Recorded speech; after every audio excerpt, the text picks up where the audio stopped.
Trash talk, a psychological weapon wielded by only the most confident, the boldest, and sometimes the foolish.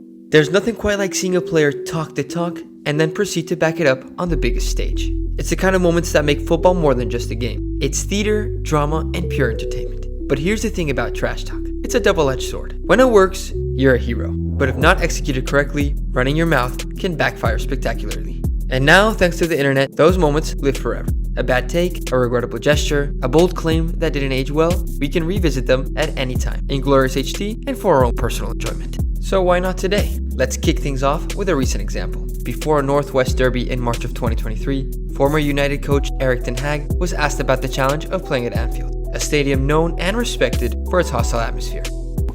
For me, it's no difference. And the pitch is everywhere, same sides, and three refereeing is a fourth. The ball is round. Of course, we know the ambience will not be supporting us, and you have to deal with that. But as I said, our players, they like it. Clearly, the United players liked it so much that they let Liverpool absolutely thrash them 7-0, which by the way was the club's worst defeat in almost a century. I can imagine that Ten Hag's intention was to show confidence in his squad and hype them up before the game. But any wise man will tell you that when it comes to Anfield, you better show some humility and respect. However, trash talk doesn't always have to be verbal. A simple gesture will do just fine. During the 2019 Champions League round of 16, Atletico Madrid shocked Cristiano Ronaldo and Juventus with a 2-0 first leg win. After the second goal, Simeone, in his usual bold nature, turned to the crowd and gave us this beautiful celebration. I think it was his own way of saying, "These nuts, ha!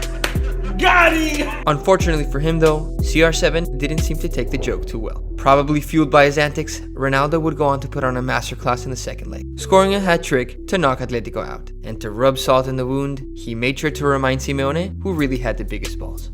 When it comes to talking trash, it's always a good idea to remember who you decide to taunt. And speaking of trash talkers who clearly picked the wrong target, we have Louis van Gaal. Prior to the 2022 World Cup quarterfinals between Argentina and the Netherlands, the Dutch manager had the brilliant idea of poking the bear. In a pre-match interview, Van Gaal expressed some opinions about Lionel Messi. He started with some praise, claiming that Messi was the most dangerous player who created the most chances. But then, because apparently he couldn't help himself, he decided to add this gem. "We have a plan to neutralize him. It will be very simple." Let's pause for a second. Simple? Neutralizing Messi? That's like saying you've got a plan to stop a hurricane. Leo might not be the loudest guy on or off the pitch. He's not going to tweet at you or get into a press conference for him. But what he will do, and what he always does, is let his football do the talking. And that's exactly what happened. In the first half, Messi delivered an outrageous assist to Nahuel Molina, slicing through the Dutch defense like a hot knife through butter. Then he calmly converted a penalty to give Argentina a comfortable 2-0 lead. But this was the World Cup, and it's never that simple. The Netherlands mounted a late comeback, leveling the game 2-2 with a 101st minute equalizer. Tensions were off the charts as the game headed to penalties. While the pressure of the entire world was on him, Messi buried his penalty like he was playing with his sons in his backyard. Argentina eventually sealed the shootout win, and Messi made sure to let Van Gaal know that he should probably watch his mouth. And as he would go on to lift the World Cup days later, the Dutch coach probably learned a valuable lesson. Don't mess with Messi. And for our final example of trash talk gone wrong, let's rewind to the Euros this past summer. France versus Spain in the semifinals. On one side, a star-studded French team stacked with world-class talent. On the other, a young and dynamic Spanish team that had already become the surprise of the tournament. At the heart of their success, 16-year-old sensation Lamine Yamal.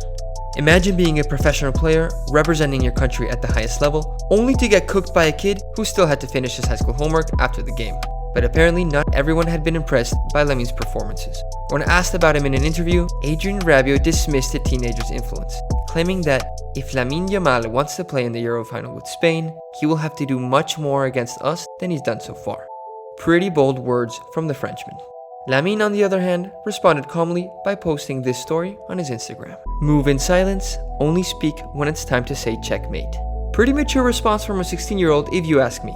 But he wasn't done. During the actual semifinal, he made sure Rabiot learned a valuable lesson about talking trash. Down 1-0 in the first half, he picked up the ball, and with Rabiot himself closing him down, Lamine unleashed an unstoppable shot into the top corner, casually leveling the game and becoming the youngest scorer in Euros history. Spain would go on to win the match 2-1, knocking France out of the tournament. Lamine also made sure to get the final word, looking straight into the camera and simply saying, "Speak now." So, if you didn't get the memo, talking trash isn't for everybody. And if you do decide to run your mouth, you better make sure that you can back it up when the time comes. Because remember, for every moment of legendary swagger, there's a reason why sometimes silence is the smartest move. Thanks for watching, guys. Don't forget to like and subscribe if you enjoyed the video. And as always, until next time.